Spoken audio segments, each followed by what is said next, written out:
Assalamualaikum warahmatullahi wabarakatuh. Yang terhormat, Bapak Muhammad Alawi, selaku dosen mata kuliah Pendidikan Agama Islam. Dan teman-teman yang saya banggakan, pada pagi hari ini, saya, Anggit Lisa Zahara, akan menjadi moderator yang memimpin jalannya presentasi kelompok 3. Pada kesempatan kali ini, kelompok 3 akan mempresentasikan tentang kebudayaan Islam. Sebelum itu, saya perwakilan akan mengenalkan anggota kelompok 3, yaitu 1. Tori Fatim Mahpiro, NPM 2001-301-0219. 2. Gisela Cantika Nezia, NPM 2001-301-0224. 3. Faris Rahmawan, NPM 2001-301-0228. 4.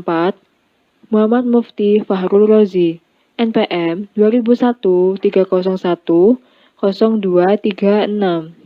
5.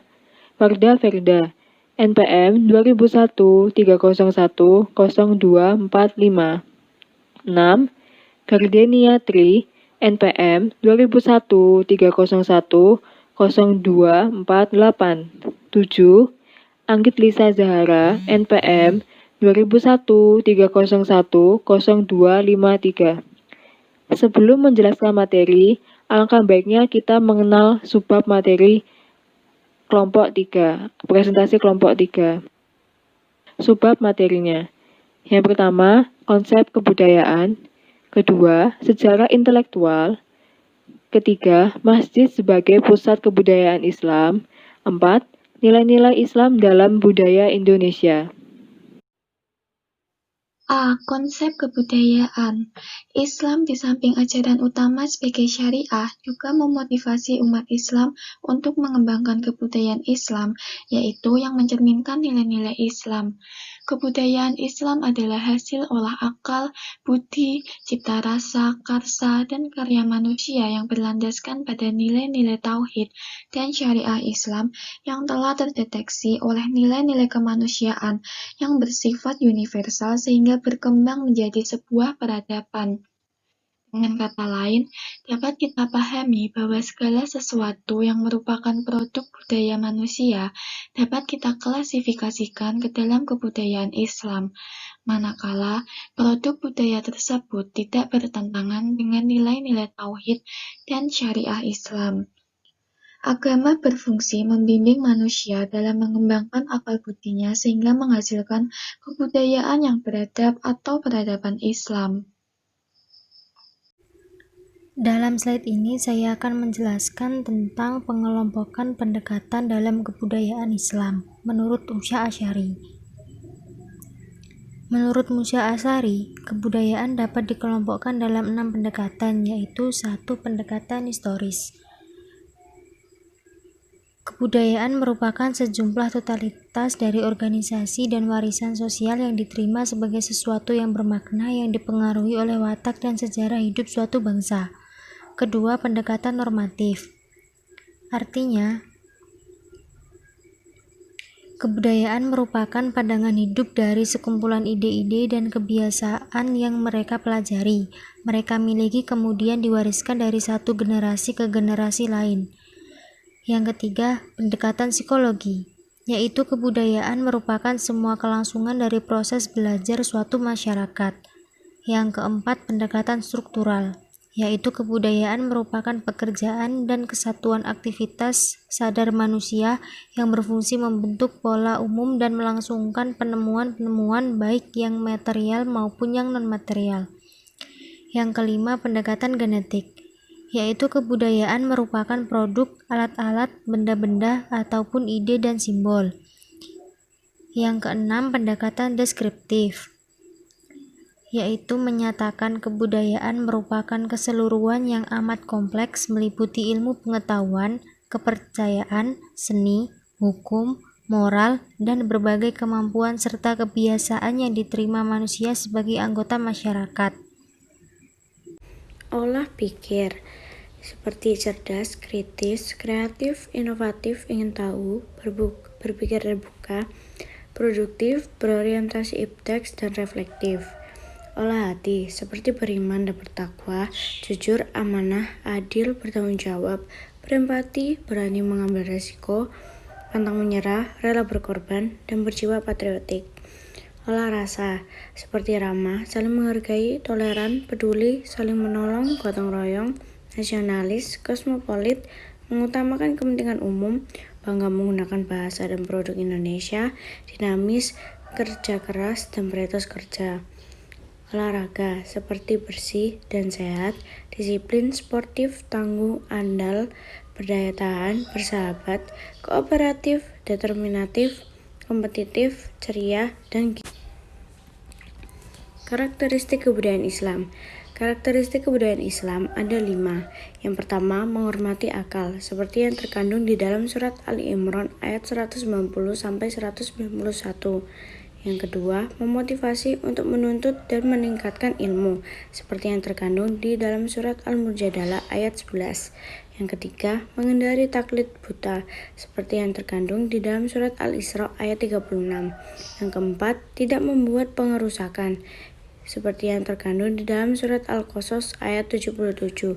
Dan yang terakhir, menerima dan memeriksa kebenaran dari mana dan siapapun datangnya, seperti yang terkandung di dalam surat Al-Zumar ayat 17-18.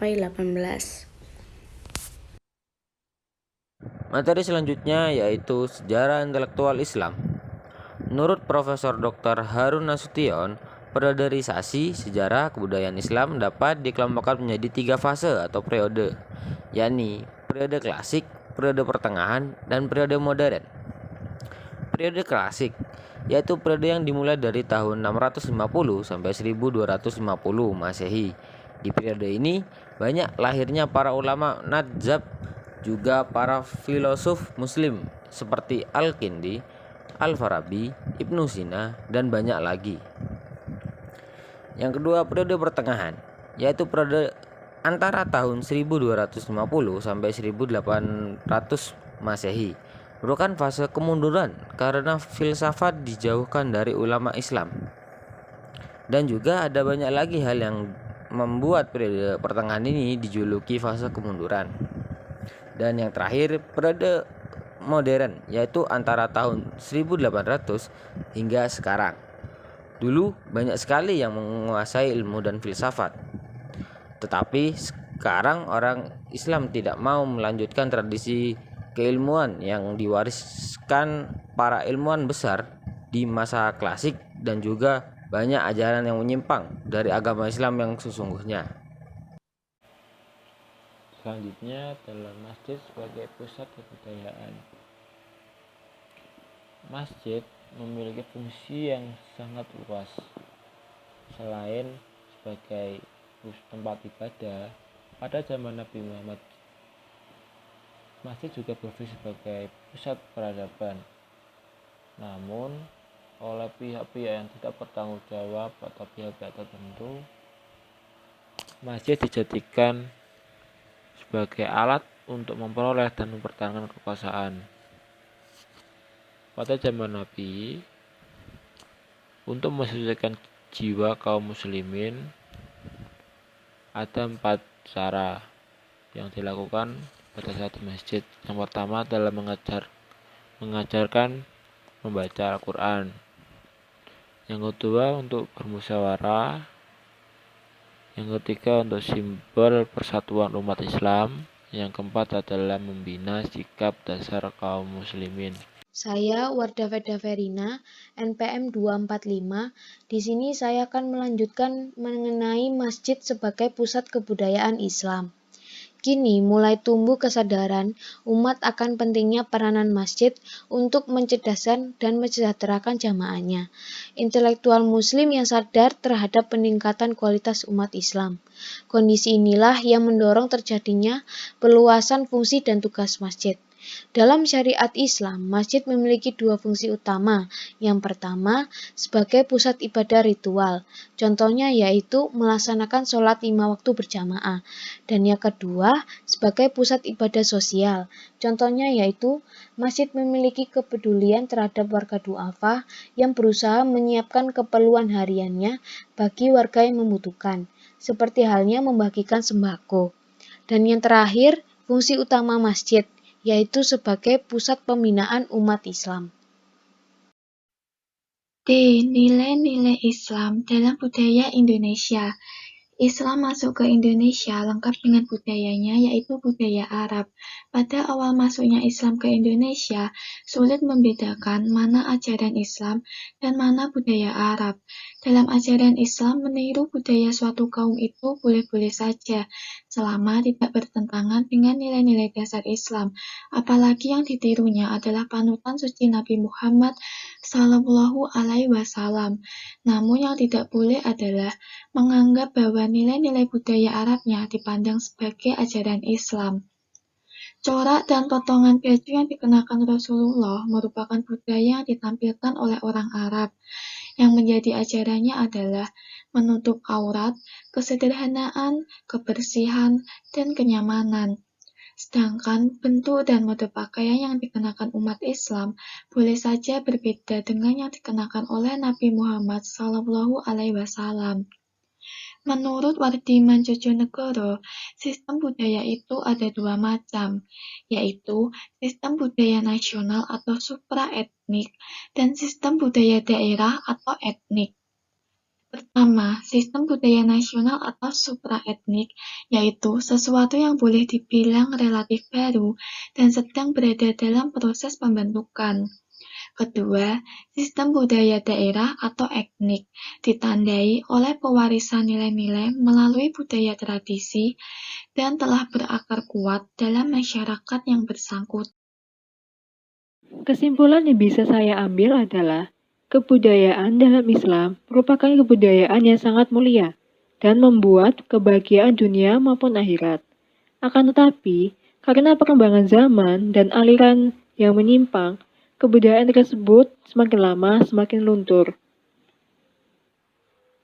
Demikian presentasi dari kelompok 3, kurang lebihnya kami mohon maaf. Jika ada pertanyaan atau sanggahan, bisa dilanjut di WhatsApp group. Terima kasih. Wassalamualaikum warahmatullahi wabarakatuh.